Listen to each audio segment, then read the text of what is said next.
ठाणेकर मालमत्ता करदात्यांसाठी करातील व्याज माफी अभय योजना 31 डिसेंबर 2023 पर्यंत मालमत्ता करावरील 100% व्याज माफ, तसेच 1 जानेवारी ते 15 जानेवारी 2024 या कालावधीमध्ये मालमत्ता करावरील 75% व्याज माफ। त्याचप्रमाणे 16 जानेवारी ते 31 जानेवारी 2024 या कालावधीमध्ये मालमत्ता करावरील 50% व्याज माफ। तरी सदर व्याज माफीच्या अभय योजनेचा ठाणेकर करदात्यांनी लाभ घ्यावा। महानगरपालिकेच्या कोणत्याही संकलन केंद्रावर कर भरण्याची सोय आहे। एटीएम, डेबिट, क्रेडिट कार्डद्वारे कर भरण्याची सुविधा उपलब्ध करून देण्यात आली आहे। सोमवार ते शनिवार या दरम्यान सकाळी 10:30 ते सायंकाळी 5 वाजेपर्यंत संकलन केंद्राची वेळ असून करदात्यांच्या सोयीसाठी रविवारी संकलन केंद्र सकाळी 10:30 ते दुपारी 1:30 वाजेपर्यंत सुरू ठेवण्यात येत आहेत। यासोबतच ठाणे महानगरपालिकेच्या propertytax.thanecity.gov.in या संकेतस्थळावर ऑनलाईन पद्धतीने मालमत्ता कर भरण्याची सुविधा उपलब्ध करून देण्यात आली आहे। तसेच गुगल पे, फोन पे, पेटीएम आणि भीम ॲपद्वारे आपला कर सुलभतेने जमा करू शकता। ठाणे महापालिका क्षेत्रातील सर्व करदात्यांना विनंती आहे की आपण या व्याज माफी अभय योजनेचा जरूर लाभ घ्या आणि आपला मालमत्ता कर लवकरात लवकर महापालिकेमध्ये जमा करून महापालिकेस सहकार्य करा। धन्यवाद। आपली माणसं, आपला देश, पाहत रहा जनादेश। नववर्षात स्वच्छ ठाणे जिल्ह्याचा संकल्प। पंतप्रधान नरेंद्र मोदी यांच्या स्वच्छ भारत मिशन अंतर्गत नववर्षात स्वच्छ ठाणे जिल्ह्याचा संकल्प केल्याची माहिती केंद्रीय पंचायती राज राज्यमंत्री कपिल पाटील यांनी पत्रकार परिषदेत दिली। डॉक्टर श्री नानासाहेब धर्माधिकारी प्रतिष्ठान, केंद्र सरकारचा पंचायती राज विभाग आणि ठाणे जिल्हा परिषदेच्या वतीने जिल्ह्याच्या ग्रामीण भागातील 431 गावांमध्ये दिनांक 3 जानेवारी 2024 एकाच वेळी स्वच्छतेचा जागर केला जाणार आहे। स्वच्छ भारत मिशन अंतर्गत पहिल्यांदा ठाणे जिल्ह्यात गावांच्या स्वच्छतेचा कायापालट प्रकल्प म्हणून हा कार्यक्रम राबविला जाणार आहे, असे पाटील यांनी सांगितले। पंतप्रधान नरेंद्र मोदी यांनी 2047 मध्ये भारताला विकसित राष्ट्र करण्याचे ध्येय ठेवले आहे। भारताचा मोठा भाग हा ग्रामीण आहे। ग्रामीण भारताचा विकास झाल्याशिवाय भारताची विकसित राष्ट्र म्हणून ओळख निर्माण होणार नाही। त्याचबरोबर केंद्र सरकारच्या पंचायती राज विभागाने निश्चित केलेल्या 9 शाश्वत विकास ध्येयातील स्वच्छ व हरित गाव आणि आरोग्यदायी गाव या 2 संकल्पनांनुसार 431 गावे स्वच्छ केली जातील। त्याचबरोबर या गावांचे प्रगतीच्या दिशेने पाऊल पडेल। विकसित भारतामध्ये योगदान देण्यासाठीही स्वच्छता अभियानाचे महत्त्वाचे योगदान राहील। या अभियानात ठाणे ग्रामीण जिल्ह्यातील 431 ग्रामपंचायतीच्या क्षेत्रात सर्वांच्या सहभागाने स्वच्छता मोहीम राबविली जाईल। या अभियानात हजारो स्त्री सदस्यांबरोबर सरकारी यंत्रणांचा सहभाग राहणार आहे। यापूर्वी डॉक्टर श्री नानासाहेब धर्माधिकारी प्रतिष्ठानकडून वेळोवेळी स्वच्छता उपक्रम हाती घेऊन हजारो टन कचरा साफ करण्यात आला होता। यावेळीही आदरणीय महाराष्ट्रभूषण ज्येष्ठ निरूपणकार डॉक्टर अप्पासाहेब धर्माधिकारी यांनी स्वच्छतेच्या जागरात सहभागी होण्याचे ठरविले आहे। त्याबद्दल त्यांचे आभारी आहोत, असे कपिल पाटील यांनी सांगितले। यावेळी जिल्हा परिषदेचे मुख्य कार्यकारी अधिकारी मनोज जिंदल, अपर जिल्हाधिकारी मनीषा जायभाये, उपमुख्य कार्यकारी अधिकारी प्रमोद काळे आदींची उपस्थिती होती। नव्या वर्षानिमित्ताने आपण दरवर्षी संकल्प करीत असतो। यंदा आपण स्वच्छतेचा संकल्प करून संपूर्ण ठाणे जिल्हा स्वच्छ ठेवण्याचा प्रयत्न करू, असे आवाहन कपिल पाटील यांनी केले। 3 जानेवारी रोजी ठाणे जिल्ह्यात राबविला जाणारा हा स्वच्छता कार्यक्रम राज्यभरात राबवावा, अशी विनंती मुख्यमंत्री एकनाथ शिंदे, उपमुख्यमंत्री देवेंद्र फडणवीस आणि उपमुख्यमंत्री अजितदादा पवार, ग्रामविकास मंत्री हसन मुश्रीफ यांच्याकडे करणार आहोत, अशी माहिती केंद्रीय राज्यमंत्री कपिल पाटील यांनी दिली। या स्वच्छता अभियानात ठाणे जिल्ह्यातील सर्व जनता, सर्वपक्षीय नेते, कार्यकर्ते, सरपंच, उपसरपंचासह सर्व ग्रामपंचायत सदस्यांनी सहभागी व्हावे, असे आवाहनही पाटील यांनी केले आहे। शहरासाठी मुख्यमंत्र्यांनी आणलेली आहे, पण देशाचे प्रधानमंत्री नरेंद्र मोदीजी यांनी 2014ला प्रधानमंत्री झाल्यानंतर पहिल्यांदा हातात झाडू घेऊन स्वच्छ भारत अभियान राबवण्याची संकल्पना आणली आणि त्यांनी बऱ्याच अशा प्रतिष्ठित लोकांना देशातल्या नॉमिनेट केलं, जेणेकरून तेही स्वच्छतेमध्ये उतरावे, त्यांच्याकडनं प्रेरणा घेऊन इतर लोकांनी स्वच्छता अभियानामध्ये भाग घेतला. त्याचाच एक भाग म्हणून आपल्या राज्याचे मुख्यमंत्री आणि दोन्ही उपमुख्यमंत्री यांनी डीप क्लीन ही योजना आणली. ही शहराचे जे स्ट्रीट आहेत जिथं कधीच कोणी पोचला नाही अशा ठिकाणच्या स्ट्रीट ह्या संपूर्णपणाने स्वच्छ करण्याची भूमिका राज्य सरकारच्या तिन्ही मुख्यमंत्री आणि उपमुख्यमंत्री यांनी घेतली.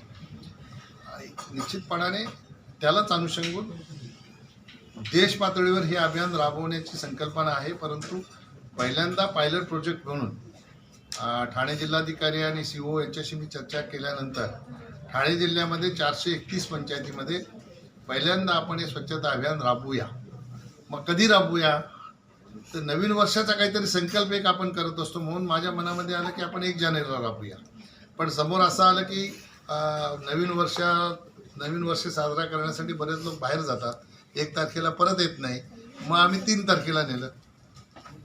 3 तारखेला नवीन वर्षाचा संकल्प म्हणून ठाणे ग्रामीण जिल्हा हा स्वच्छ करण्याचं अभियान जिल्हा परिषद ठाणे जिल्हाधिकारी यांच्या मार्गदर्शनाखाली आणि नानासाहेब धर्माधिकारी प्रतिष्ठान आणि पंचायती राज मंत्रालय भारत सरकार यांच्या संयुक्त विद्यमाने सगळ्या ग्रामपंचायतीचे सरपंच, उपसरपंच, ग्रामस्थ, सर्व पक्षाचे लोक, सर्व प्रतिष्ठित नागरिक, जे राजकारणात नाही असेही समाजकारणात असलेले लोक, ह्यांना सगळ्यांना आम्ही आवाहन केलं आणि सगळ्यांनी या अभियानामध्ये सहभागी होऊन हे स्वच्छता अभियान आपल्यासाठी कसं उपयुक्त आहे ह्याची जाणीव प्रत्येकाला व्हावी.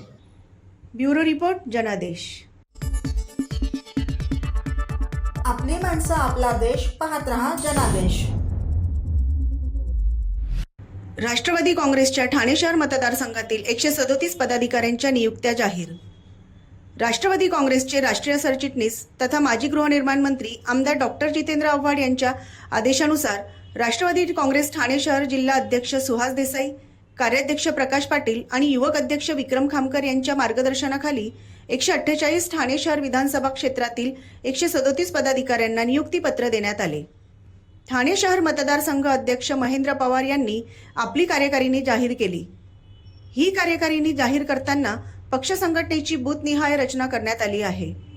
त्यामध्ये उपाध्यक्ष, सरचिटणीस, चिटणीस, ब्लॉक अध्यक्ष, ब्लॉक उपाध्यक्ष, सोशल मीडिया समन्वयक, प्रभाग अध्यक्ष, कार्याध्यक्ष, उपाध्यक्ष, प्रभाग सरचिटणीस आदी पदाधिकाऱ्यांच्या नियुक्त्या करण्यात आल्या. या पदाधिकाऱ्यांना जिल्हाध्यक्ष सुहास देसाई, कार्याध्यक्ष प्रकाश पाटील, महिलाध्यक्ष सुजाता घाग, युवाध्यक्ष विक्रम खामकर, विधानसभाध्यक्ष महेंद्र पवार, विद्यार्थी अध्यक्ष प्रफुल्ल कांबळे, ओबीसी सेल अध्यक्ष गजानन चौधरी, सामाजिक न्याय विभागाचे प्रदेश सरचिटणीस कैलास हावळे यांच्या हस्ते नियुक्तीपत्र देण्यात आले. यावेळी जिल्हाध्यक्ष सुहास देसाई यांनी पदाधिकाऱ्यांना मार्गदर्शन करताना सांगितले की आपण सर्व राष्ट्रवादी काँग्रेसचे संस्थापक तथा राष्ट्रीय अध्यक्ष शरद पवार यांच्या विचारधारेवर चालणारे सैनिक तथा आपले नेते डॉक्टर जितेंद्र आव्हाड यांचे निष्ठावान कार्यकर्ते आहोत. जे लोक पद, पैसा आणि सत्ता बघतात त्यांच्याकडे निष्ठा नसते. त्यांना मिळणारे यश आणि प्रतिष्ठा क्षणभंगूर असते. पण आपण सत्तेसाठी नव्हे तर सत्यासाठी संघर्ष करणारे कार्यकर्ते आहोत. आपल्याला आता संघर्ष करावा लागला तरी हरकत नाही, पण या संघर्षातूनच चांगले काहीतरी घडणार आहे. आपल्याला पद नाही, जबाबदारी मिळालेली आहे. ही जबाबदारी आपण पार पाडून महाविकास आघाडीचे भवितव्य उज्ज्वल करण्याचा निर्धार करूया, असे सांगितले. ब्युरो रिपोर्ट, जनादेश. आपली माणसं, आपला देश, पाहत रहा जनादेश. सर्व नागरिकांना आवाहन करण्यात येत आहे की सध्या डासांमार्फत पसरणाऱ्या डेंग्यू या आजाराचा प्रसार रोखण्यासाठी प्रत्येकाने पुढीलप्रमाणे कार्यवाही करावी. डेंग्यू आजार एडिस इजिप्ती हा डास चावल्याने होतो. या डासांची पैदास साचलेल्या किंवा साचवलेल्या स्वच्छ पाण्यामध्ये होते. 8 दिवसांपेक्षा जास्त दिवस पाणी उघडे व साचून राहिल्यास त्यात डास अंडी घालतात. अंड्यांच्या अळ्या तयार होऊन पुढे डास तयार होतात. यासाठी आपल्या घरातील पाणी साठे, उदाहरणार्थ बॅरल्स, पिंपे, टाक्या, हौद, रांजणे इत्यादी दर आठवड्याला रिकामे करून घासून पुसून कोरडे करून पुन्हा भरावे. 1 दिवस कोरडा दिवस म्हणून पाळावा. पाणी साठ्यांना घट्ट झाकणे बसवावीत किंवा जुनी साडी, चादर, धोतर यांनी बांधून झाकून ठेवावीत, म्हणजे डास त्यात जाऊन अंडी घालणार नाहीत. घराच्या गच्चीवर, आजूबाजूला, अंगणात कोठेही पाणी साचू देऊ नये. भंगार सामान उघड्यावर टाकू नये. उदाहरणार्थ टायर्स, प्लास्टिक सामान, कुंड्या, टाकाऊ वस्तू इत्यादी. अशा सामानात पावसाचे पाणी साठून त्यात डेंग्यूच्या डासांची पैदास होते. घरातील कूलर्स, फ्रीजच्या पाठीमागील ट्रे हे देखील वेळोवेळी कोरडे करावेत. लक्षात ठेवा, नुसत्या फवारणीने डास घनता कमी होत नाही, तर त्यासाठी डास पैदास ठिकाणे नष्ट करणे ही आपल्या सर्वांची जबाबदारी आहे. कोणताही ताप अंगावर न काढता जवळच्या शासकीय रुग्णालयात मोफत औषधोपचार घ्या. अशा प्रकारे नागरिकांनी सहकार्य केल्यास डेंग्यूचा प्रसार रोखणे सहज शक्य आहे.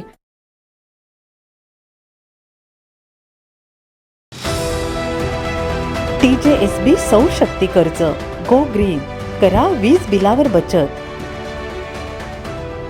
आकर्षक व्याजदर, 84 महिने परतफेड कालावधी, 80% लोन, व्यावसायिक आणि उद्योजकांकरता सुद्धा. अधिक माहितीसाठी तुमच्या जवळच्या शाखेला भेट द्या किंवा संपर्क साधा. 1800-223-466 आणि 1800-266-3466.